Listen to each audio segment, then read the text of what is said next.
you're not bleeding, you're not working.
So as you can see, I'm just scything the grass adjacent to my tree rows and then just simply putting the grass next to the trees. That's how we're mulching.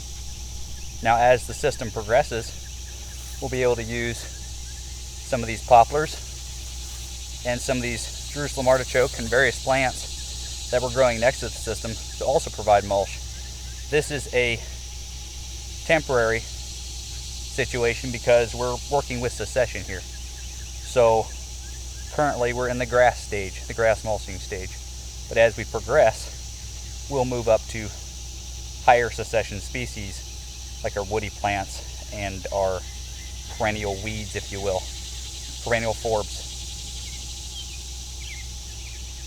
This is very similar to how we work with the sheep and how we cycle nutrients, because how we mulch this tree row is not really so important as why we're mulching the tree row. Let me show you a little bit.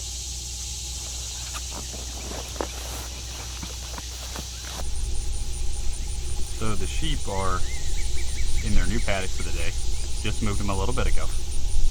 And as you can see, the grass is about chest high on most of them.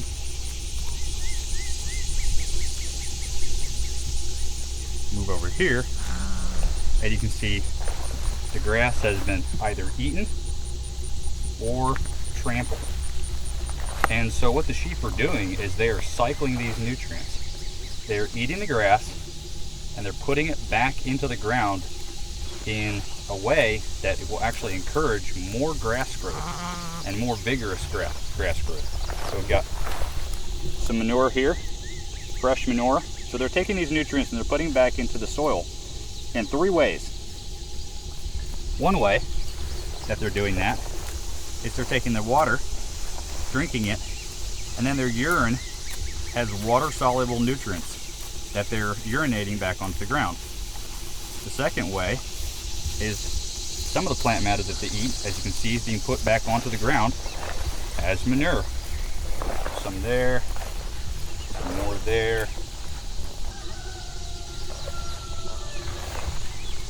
And that is in a more bioavailable form than just grass just sitting there in senescence. Eventually grass just stops growing and doesn't really keep photosynthesizing. It just sits there and goes dormant, goes stagnant. And the third way that they cycle those nutrients back in is by smashing the grass to the ground, which creates a mulch and a fertility cycle, and also the roots die back on the plants. So we have nutrient cycling in three different ways. The plants themselves the manure and the urine. So let's go back to the tree row. We'll talk more about how what we're doing there is similar to what the sheep are doing here.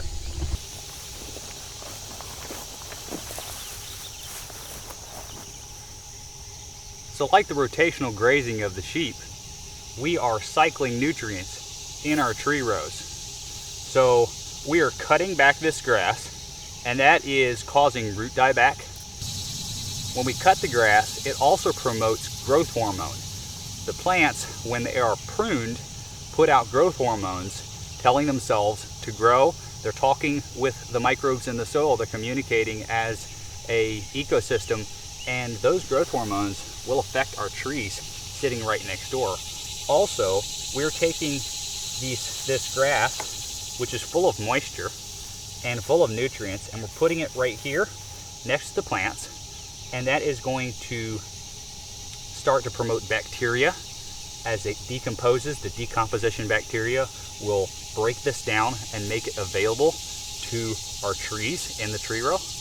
And also fungi will start to accumulate in these tree rows. As I'm cutting this grass, I'm finding a lot of fungal hyphae and even fruiting bodies, even mushrooms, from the grass being trampled down by the sheep and creating this environment for microbial life. And that microbial life is what will feed our trees and promote a faster growth response. If we were to just put these trees here and maybe mulch them with wood chips, we wouldn't get the same kind of growth response as we do cutting the grass beside them and mulching them with that. So this idea that you need to import things onto your farm in order to get fertility and productivity is not actually true. You need to manage what you already have. That's the key. So I want to encourage you, if you have a homestead, if you've got a small farm, learn how nature works. Learn how the nutrients are cycled in an ecosystem, and then replicate that in how you manage your biomass and how you handle your animals and how you handle your trees, your crops, whatever they are.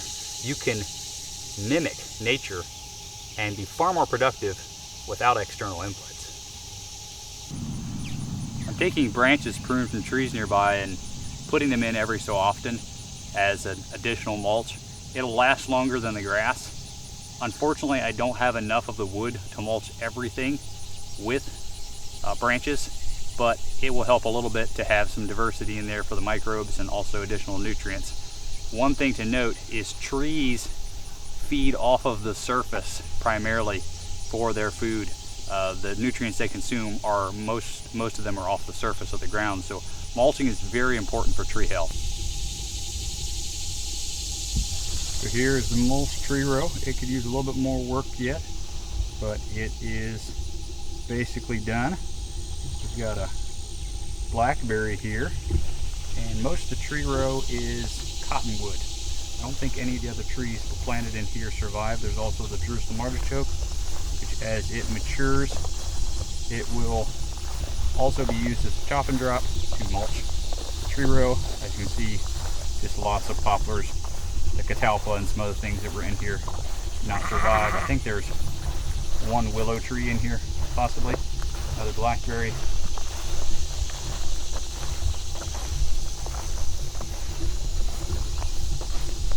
And another blackberry. And then we have one little dwarf chinkapin oak in here. It's protected because it's a bit of a rare tree, and I actually spent a little bit of money to purchase it. So anyway, there you have it.